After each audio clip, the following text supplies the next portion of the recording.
Guys, meron tayo ditong ano, ayan o, sideshow thing. 1/4 scale to ah. Ano to? 250 pieces lang siya. So 159 to. Tingnan natin yung base kung okay. Nakuha ko kasi galto na yung condition eh.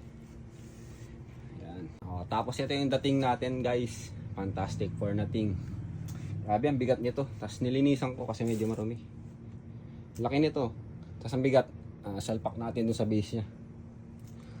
So as is condition to nung nakuha ko. Pero okay na. Okay na rin to pang display. Sa mga nagko-collect ng Marvel tapos Fantastic Four. Ayan o. Ganda. Solid. Ang bigat.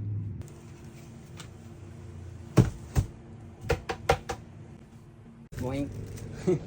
Nakatakot ah.